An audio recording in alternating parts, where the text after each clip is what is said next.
UP के जिला संभल में 29 जुलाई 2022 को सलीम और 15 नवंबर 2023 को अमन की हत्या हुई।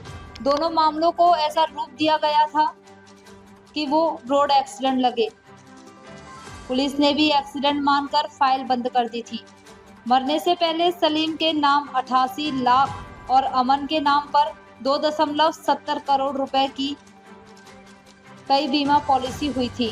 अब पुलिस जांच में पता चला कि एक ऐसा गैंग एक्टिव है जो जिंदा लोगों की कई बीमा पॉलिसी कराता है, फिर कुछ दिन बाद रोड एक्सीडेंट का रूप देकर उनका मर्डर कर देता है, फिर एक्सीडेंट क्लेम डालकर लाखों करोड़ों रुपए का बीमा हड़प लेता है। इस गैंग के निशाने पर होते हैं गरीब और अनपढ़ लोग। थे तो हम लोगों ने एक बहुत अजीब सी चीज पाई कि एक व्यक्ति कमल के साथ जो उनकी व्हाट्सएप चैट्स थी उसमें वो एक अमन नाम के व्यक्ति की पॉलिसी क्लेम के बारे में बात कर रहे थे। अमन की हम लोगों ने जब देखा तो 7 कुल पॉलिसी थी जिनकी जो कि HDFC, Ergo, ICICI, Lombard, SBI, Aditya Birla इत्यादि कंपनियों की थी और जिसकी कुल वैल्यू 2,70,00,000 थी। अमन की क्लेम की बात चल रही थी। हम लोगों ने ये भी देखा कि उसकी एक FIR जो कि जिसमें कि उसकी मृत्यु एक्सीडेंट से होना दिखाई गई थी, जो कि थाना रेहरा जनपद अमरोहा पे मुकदमा पंजीकृत था, वो थी। उसके अलावा FR की जो कॉपी थी वो भी थी।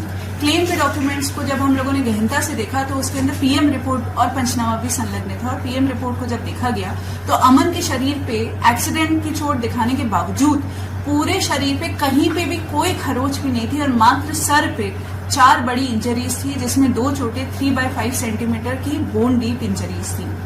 हमें इस बात का संदेह हो गया क्योंकि हम बीमा गिरोह पे लगातार काम कर रहे थे कि ये एक एक्सीडेंट ना होकर एक सुनियोजित हत्या हो सकती है।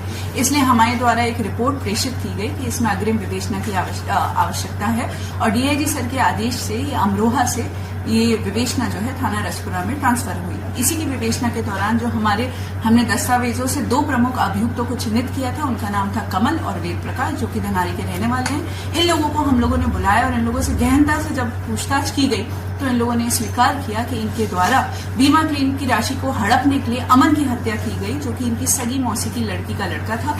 इनकी मौसा जी की डेथ हो चुकी थी और मौसी की लड़की की भी डेथ हो चुकी थी। कमल अमन जो व्यक्ति था वो एक तरीके से अनाथ था और उसका कोई भी आगे पीछे नहीं था। तो इसलिए इन्होंने अपने अन्य साथी, इसमें एक सुनील नाम का व्यक्ति है जो कि थाना रजपुरा के हिरौनी का रहने वाला है और इसमें इनका आप कह सकते हैं लिखा पढ़ी में मुंशी था। वो बीमा की पॉलिसी की बहुत अच्छे से जानकारी रखता था। इनके अन्य साथी ओम प्रकाश प्रेम शंकर थे जिन्होंने इनको आइडिया दिया था किस तरीके से हत्या करनी है, जो कि धनारी के रहने वाले निर्देश और उसके जो सगे मामा हैं उदय भान, वो भी इसके अंदर इनके साथ घटना में शामिल थे। ये लोग सुनियोजित तरीके से पहले इन्होंने इस बच्चे की साथ पॉलिसी कराई 2,70,00,000 की। फिर इससे ये लोग धनारी से लेकर गवां से होते हुए ये लोग रेहरा थाना में पहुंचे, जो कि एक सुनसान सा क्षेत्र है, जंगल है वहां पे। उसको अत्यधिक दारू का सेवन कराया, फिर उसके बाद हथौड़े से उसका सर फोड़ के उसकी हत्या कर दी। बाद में खुद ही वादी बन के इन्होंने थाना रेहरा पे मुकदमा पंजीकृत कराया और क्लेम की राशि हड़पी, क्योंकि हमें इस बात का अंदेशा हो गया था कि ये इनके द्वारा कारित की गई पहली घटना नहीं हो सकती है। तो इनसे गहनता से और पूछताछ की गई। उन्होंने पूछताछ में फिर से कबूला कि इन्होंने एक अन्य व्यक्ति सलीम, उसी की भी बिल्कुल इस तरीके से हत्या करी थी, जिसकी हत्या में एक बाबू नाम का शख्स भी शामिल था। सलीम भी इसी तरीके से नवयुवक था, जवान था। उसके भी पहले हथौड़े से सर फोड़ के थाना रेहरा क्षेत्र में ही हत्या की गई और उसके ऊपर गाड़ी चढ़ा दी गई, ये दिखाने के लिए कि उसकी जो मृत्यु है वो भी एक्सीडेंट में हुई है। सलीम की मृत्यु से ये लोग 78 लाख रुपए का क्लेम ऑलरेडी पा चुके थे। इसकी अमन की मृत्यु के बाद अभी तक ये 20 लाख रुपए का क्लेम पा चुके थे। इन लोगों की साजिश के तहत ये लोग जो ओम प्रकाश है उनके सगे जीजा रमेश की भी हत्या करने वाले थे। उसके नाम पे ये लोग 4 पॉलिसी अभी तक करा चुके थे। एक बहुत ही क्रूर गैंग है जो कि ऐसे व्यक्तियों को चिन्हित करता है जो कि नवयुवक है, क्योंकि उनका प्रीमियम कम लगता है और बीमा का क्लेम का पैसा उन्हें ज्यादा मिलता है।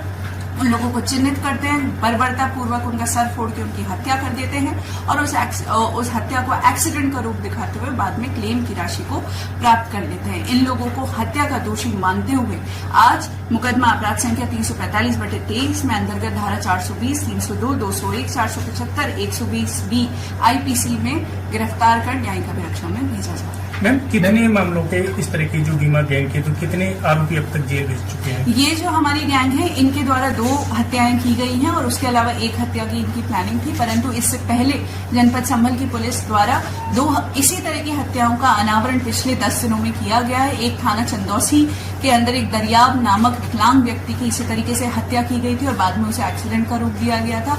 अभी हाल ही में थाना बहजोई में एक व्यक्ति जिनका नाम नवीन है, उन्होंने अपने सगे भाई संजय को ई रिक्शा से धक्का मारकर और बाद में उसका सड़क पर पटक कर उसकी हत्या कर दी थी और उसे एक्सीडेंट का रूप दिखा के बीमा का क्लेम दिया था। मैम मृतकों की इसमें मैम जो कितनी पॉलिसी अभी तक जो है